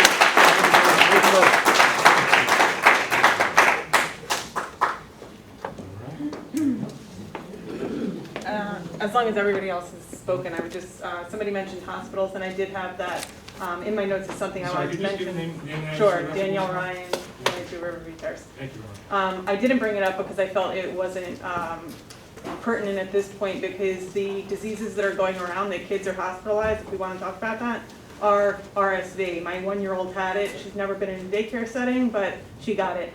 The surges in those cases that actually are very serious year after year, they weren't only available like in the last 18 months. So those are the kids that are in the hospital. We test every single person everywhere. So of course they're also finding out, oh, this kid has RSV, they also have COVID. My 1-year-old had to get tested for COVID to make sure it wasn't that. But surprise, there are still other diseases out there. And that's what our kids are getting sick from. That's why the hospitals are at where they are.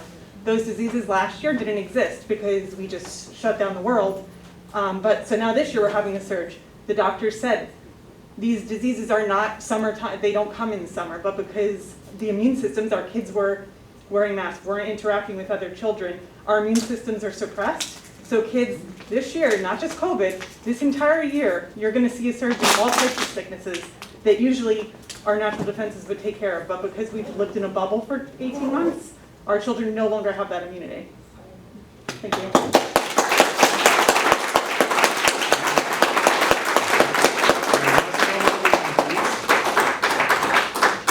Hi there. My name is David Boyagi and I live at 82 Welsh Drive. I have a 6-year-old at home. He's going to be starting first grade at George Washington. I'm entrusting his health and well-being to Mahwah Public Schools this year. And I'm a physician. I run 2 practices in Lower Manhattan.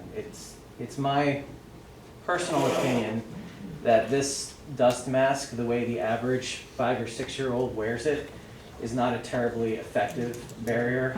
I'll leave it at that. But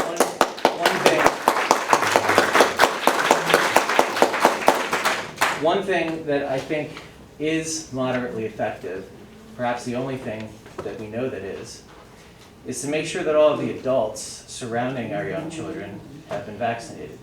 And I heard the question of the lady sitting behind me. That was exactly my question, but I'd like to offer a follow-up if I can. So what I heard you say is that we don't, at least in this room right now, we don't have a percentage of teachers and staff that have been fully vaccinated to talk about, correct? But that number is known somewhere among the nursing staff, is that right? Yeah. Can you speak to any specific efforts that are underway to increase the percentage of teachers and staff that are vaccinated in the district? And if I can ask one more question, just out of curiosity, because I'm new to Mahwah Public Schools, has the Mahwah Education Association registered any opinion or offered any help or hindrance in efforts to increase the vaccination percentage among its members? As long as we're asking our 5-year-olds and 6-year-olds to wear a mask for 8 hours every day, it seems that we should be talking about this issue, which is significantly more effective in protecting them.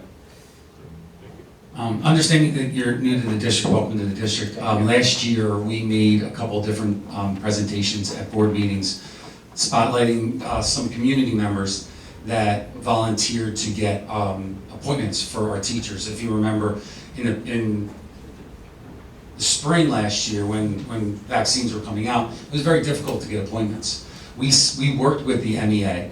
The MEA was very appreciative of the opportunity of us engaging supports to get their members vaccinated. I'm not sure, there was another question specific to what their stance is.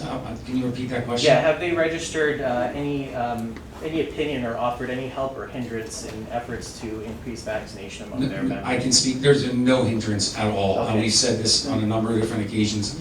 They work very well with us in all aspects of what our return has been, and we greatly appreciate that. Just like they greatly appreciate the support from the outside community members of getting a large number of their members vaccinated. And in fact, we had MEA members who volunteered their time to assist over 170 of our staff members get vaccinated in the spring. That's great. Okay, thank you very much. Thank you very much. Thank you. All right.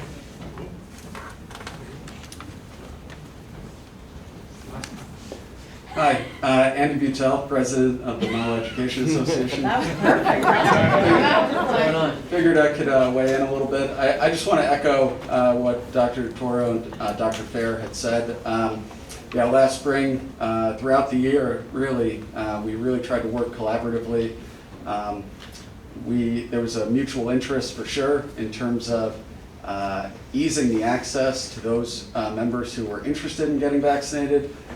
So we worked with the administration to facilitate that process, not only taking advantage of community members who wanted to help schedule appointments, but also being flexible with time off to get the actual vaccine as well as recover from the vaccine, especially the second one.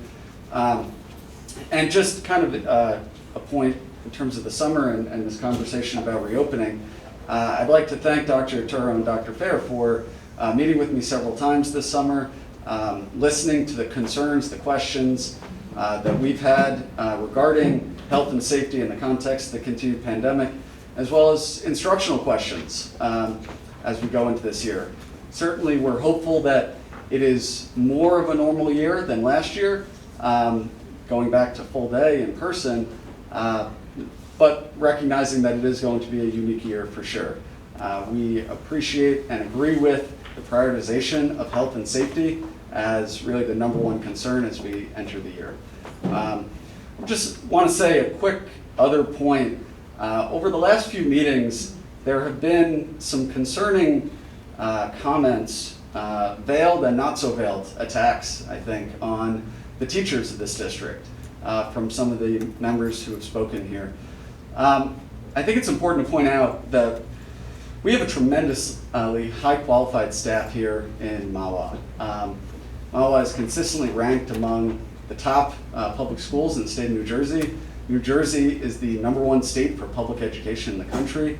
And while we appreciate those who have spoken in support of the teachers, we would just ask that all of you view us as the highly qualified professionals that we are, and give us the benefit of the doubt as we start this year. If you have questions, if you have concerns, please ask, but do so in a way that's respectful, productive, not accusatory or threatening. We all, I think, would agree that education is at its best when all stakeholders are working together. We've seen that work in this district in the past, and I would urge all of us to embrace that philosophy as we enter this school year. Thank you. Thank you. Last copy. Oh, yeah. Go I'll be ahead. quick. Last copy. I'll be quick. Michelle Salzman, 10 Stonewall Court. First of all, I'm not anti-teacher. My mother taught in these same Mahwah schools at Lenape Meadows for almost 20 years. So that's the first thing I wanted to say. The second thing is that I think the issue here is, I know it's a divisive issue in here and in our community, is the lack of choice. That's people are assuming that because someone wants a choice, they're not gonna wear a mask. And that's really not the case. The case is that people don't like being mandated to do things. And I may choose to wear a mask, and that's my choice, But once you take that choice away, people feel very cornered. And that's the anger, I think, that you're seeing. And people assume that if you are given that choice, you're not gonna wear the mask, and that may or may not be, I don't know. But that's where this conflict comes in, is that you're taking away people's freedom to do what they want. I have no problem with people wearing masks. In fact, those band masks, which we all know I detest. If someone wants to wear the band mask, I think that's totally cool. Maybe they like playing with it. But that's kind of the root of this, and it is very sad to see. And the third thing is more of a question. My daughter's on Zoom at home, and so is some other people, and a link went out to cassell.org from one of the teachers in district about that. That's our SEL program. I don't know anything about cassell.org. Maybe you do or want to talk about it, because it just went out to everyone on Zoom. Who was the teacher that sent that out? I'm not sure. I can find out for you. Okay, Would so you like me to is do it from that? the middle school? No, I do know it. I don't want to. Is it from the middle school or from No, the high school? High school. Okay, there's a program, I'm assuming, I'll have to get more information. There's a program that was awarded through the Model Schools Foundation called Class Catalyst. And that program is something that allows the students and the teachers to take part in these different activities. I'm not sure if that's the specific program that was sent out. I'll have to get more information on it. It's Cassell, CASEL.org. I'll check in with Mr. Pascal about that. Yeah, I don't know what it is. So. Yeah. Okay, thank you. Good night. Thank you. All right, with that, can I please get a motion to close? Mr. Gallo, second by Ms. Conover. All right, seeing that there is no need for an executive session, can I please get a motion to adjourn? Dr. Orthy, second by Mr. Copley. Thank you, everyone.